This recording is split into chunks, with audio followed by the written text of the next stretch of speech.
kemudian Kasat Serse dan rekan-rekan media seluruhnya. Menjelaskan perkembangan kasus yang awalnya adalah dugaan kebakaran di kediaman Blok D nomor 25 Komplek Taman Harapan Indah Hakim Kamazari. Saat ini juga kami menunjukkan kolaborasi antara Polda dan Polrestabes Medan, Polda Sumut dan Polrestabes Medan, karena kita dibimbing juga dengan Bapak Dirkrimum dan dari Lapor, dan kolaborasi dengan Pengadilan Tinggi dan Pengadilan Negeri Medan di dalam perkembangan kasus ini. Lanjut. Di hadapan rekan-rekan, ini tampak TKP awal rumah korban yang belum terbakar. Saya jelaskan. Kemudian yang di bawah adalah tempat setelah kebakaran dan sudah dilakukan olah TKP awal. Di sebelah kanan ini merupakan skep TKP perumahan Taman Harapan Indah. Saya akan menjelaskan skep TKP dan lokasi CCTV-nya.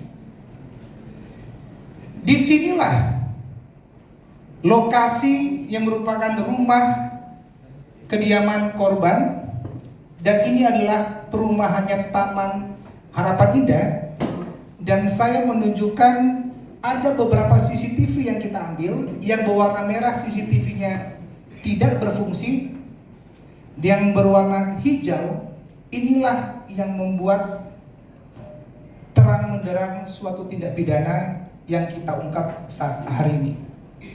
CCTV ini ada di at home living residence, dan saya akan tunjukkan satu titik gang elektro pintu pagar besi yang bisa dilalui pejalan kaki, tetapi saya akan jelaskan di belakangnya nanti.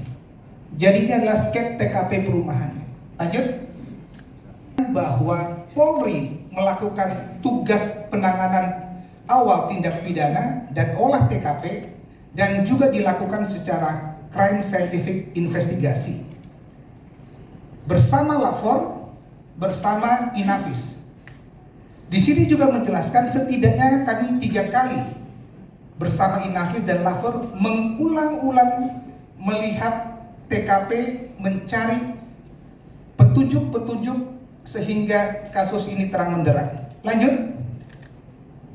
Nah, ini yang penting rekan-rekan. Di sini saya menjelaskan pemeriksaan saksi sebanyak 48 orang. Semua yang saya tampilkan di sini itu adalah by CCTV yang saya jelaskan tadi. 0936 korban Wina Valinda itu terekam CCTV keluar dari komplek. Pukulnya 0936 menggunakan kendaraannya BK 1494 JA Fortuner, dan hasil keterangan dituangkan di dalam berita acara pemeriksaan yang bersangkutan meletakkan kunci pintu depan rumahnya di tempat rak sepatu yang berada di teras depan rumahnya. Kemudian 10.30 secara umum saksi di TKP kami periksa mengatakan melihat adanya kebulan asap 10.30.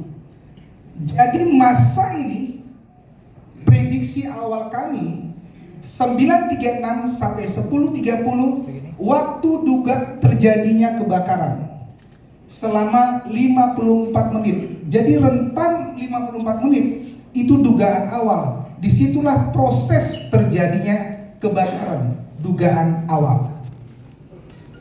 Kemudian 10.42 korban Bapak KW mengatakan mengetahui bahwa rumahnya terbakar. Lanjut. Mengatakan ada terjadinya kebakaran dan meminta izin untuk masuk dengan cara mendobrak pintunya. Jadi kemarin ada pintu yang sudah pecah, itulah yang dilakukan. Kemudian 10.53 pemadam kebakaran tiba di TKP.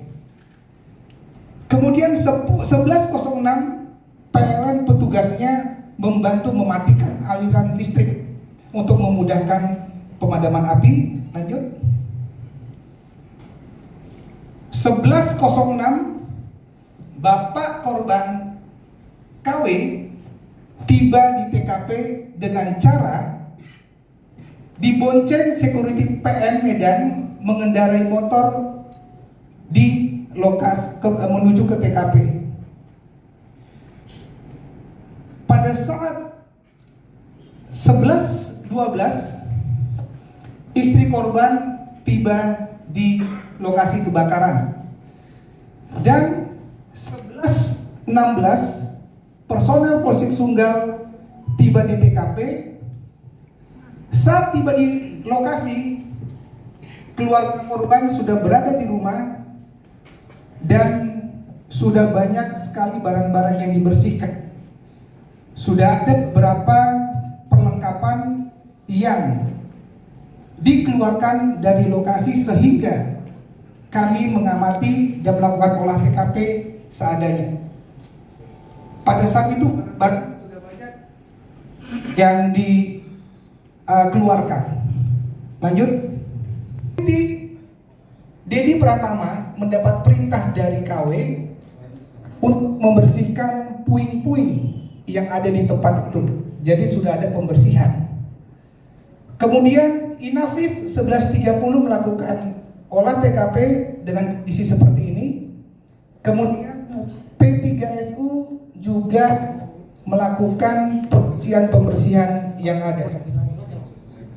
Lanjut.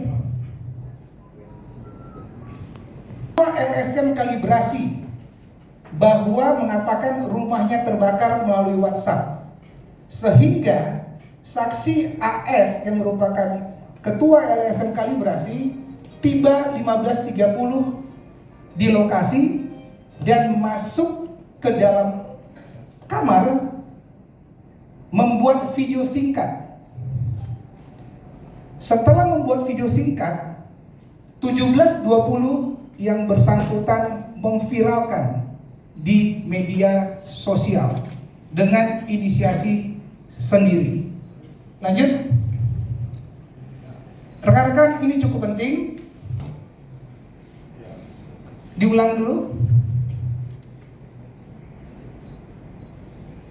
Ini potensial suspek kita. Dia masuk ke yang ini belakang. Stop. Masuk ke dalam selama 7 menit. Nanti saya jelaskan posisinya kemana. Selama 7 menit, lanjut.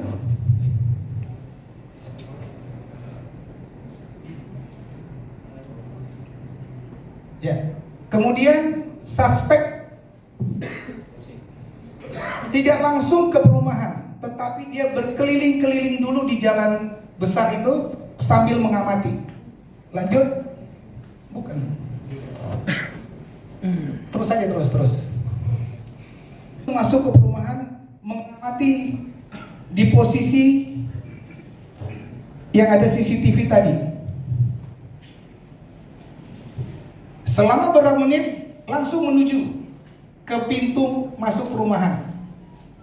Tetapi melihat ada penjaga di sana sehingga dia memutar kembali.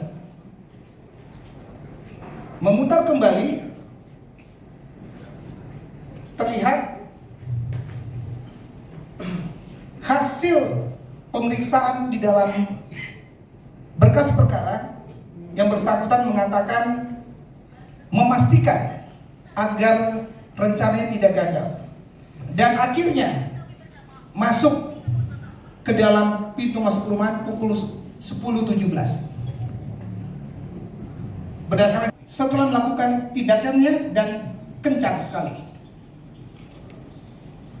Di sini dilakukan Kembalinya adalah 10.32. Jadi potensial suspek masuk ke perumahan 10.17 dan keluar adalah 10.32, sehingga penyidik mampu mengecilkan waktu dugaan kebakaran selama 15 menit.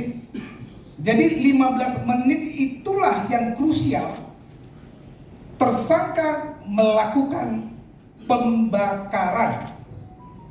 Saya ulangi, di dalam 15 menit itulah krusial tersangka melakukan pembakaran dengan sengaja.